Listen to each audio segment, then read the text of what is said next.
Mon ex-meilleure amie a tenté de mettre fin à ses jours. Et ça ne me fait rien, je ne l'ai pas contactée.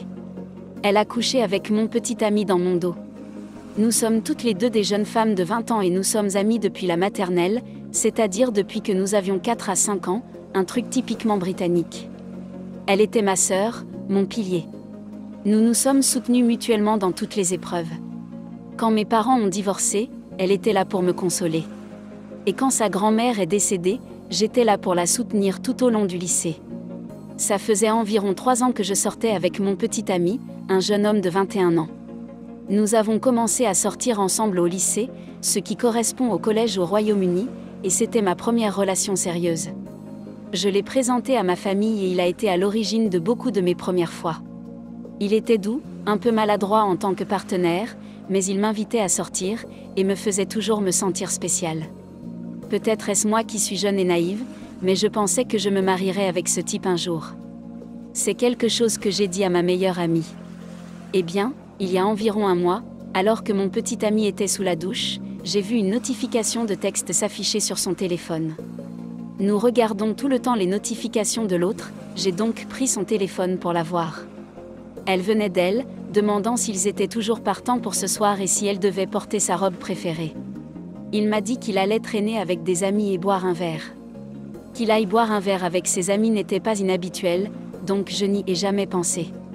Mais a posteriori, je me demande combien de fois il est sorti avec des amis, et combien de fois il est sorti avec elle. J'ai sauvegardé des captures d'écran de leur conversation et je me les suis envoyées. Je lui ai montré les messages quand il est sorti de la salle de bain, et j'ai exigé qu'il s'explique à leur sujet. Je ne pouvais contenir à quel point j'étais bouleversée, en colère et blessée. Une dispute a éclaté durant laquelle je lui ai dit qu'il était dégoûtant, et j'ai quitté son appartement. Peu après être arrivée chez moi, j'ai commencé à être assaillie d'appels et de messages de ma meilleure amie. Je n'ai répondu à aucun de ces appels. Je ne supportais pas l'idée d'entendre sa voix, mais ses textos variaient entre « elle n'avait jamais voulu me blesser »,« mon petit ami a fait le premier pas », cela ne signifiait rien. Ensuite, elle s'est mise en colère, disant que je devrais l'écouter, que si j'étais une véritable amie, je prendrais ses appels. Elle m'accusait d'être mesquine et puérile pour ne pas vouloir écouter son point de vue. Puis elle est redevenue triste, disant que j'étais sa meilleure amie au monde, et qu'elle ne voulait pas me perdre. Mon petit ami était étrangement silencieux pendant cette période. Après quelques jours, je me suis suffisamment ressaisie pour leur envoyer à tous les deux des messages. C'était peut-être lâche, mais je n'avais pas la force de les appeler. J'ai dit à mon ex-petit ami que c'était fini, et que je ne donnerais pas de deuxième chance au trompeur.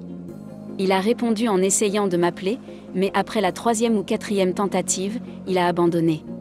Il m'a envoyé un dernier message disant que ce n'était pas si grave, qu'ils avaient simplement flirté, mais convenant qu'il ne voulait plus sortir avec moi. Mon ex-meilleure amie était plus persistante, après que je lui ai dit que je ne voulais plus rien avoir à faire avec elle. Jour après jour, je recevais des messages et des appels d'elle, exigeant de parler, exigeant que nous résolvions cela, exigeant que je ne dise rien à personne, disant qu'elle avait arrêté de le voir, disant qu'elle mettrait fin à ses jours si je ne lui parlais pas.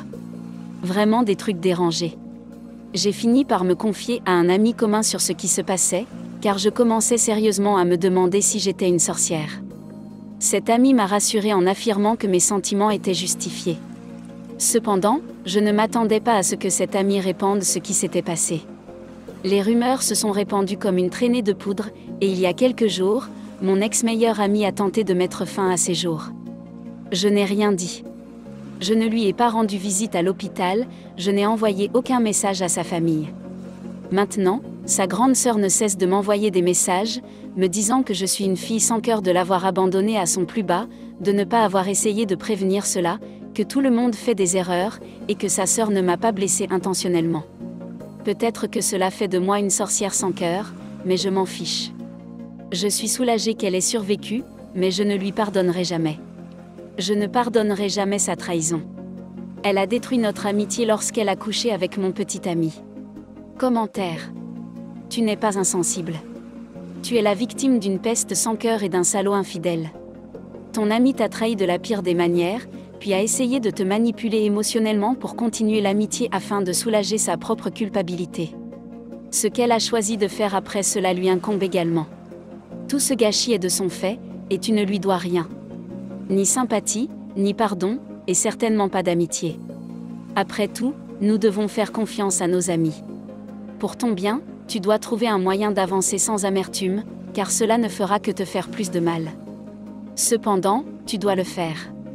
Que ce soit avec une thérapie ou autre chose, tu as besoin de le faire. Mais cela ne signifie pas que vous devez autoriser cette personne à revenir dans votre vie ou écouter quiconque dirait le contraire. Réponse de l'auteur du post. Merci. Je sais, je ne pense pas avoir pardonné ce qu'ils m'ont fait. Une relation de 3 ans et une amitié de 16 ans jetée à l'eau. Je vais me renseigner sur la thérapie, mais entre les études et un emploi à temps partiel, cela pourrait être difficile. C'est stupide, parce que je ne me sentais pas coupable qu'elle ait essayé de mettre fin à ses jours. Mais après ce que sa sœur a dit, j'ai commencé à me sentir coupable de ne pas me sentir coupable, si cela a du sens. Cela commençait vraiment à me peser, alors j'ai dû en parler à quelqu'un. Je suis contente qu'elle ait survécu, mais je ne suis pas impatient d'affronter les prochains jours. J'ai déjà reçu des messages de sa cousine aujourd'hui. Voici une autre réaction. D'accord. La haine et le ressentiment sont un poison que nous gardons pour nous-mêmes. Comme on dit, la meilleure vengeance est de continuer à mener une vie merveilleuse et heureuse. Sois content que ces deux-là t'aient montré qui ils sont, et maintenant tu sais que tu ne perds plus de temps avec ces idiots. Merci. Je ferai de mon mieux. J'ai plein de choses à faire pour m'occuper, et j'ai des amis pour me garder sain d'esprit à travers tout cela. Je suis encore en colère et triste à cause d'eux de temps en temps, mais j'y arrive. Que sa sœur ne m'a pas intentionnellement blessée. Encore un autre commentaire.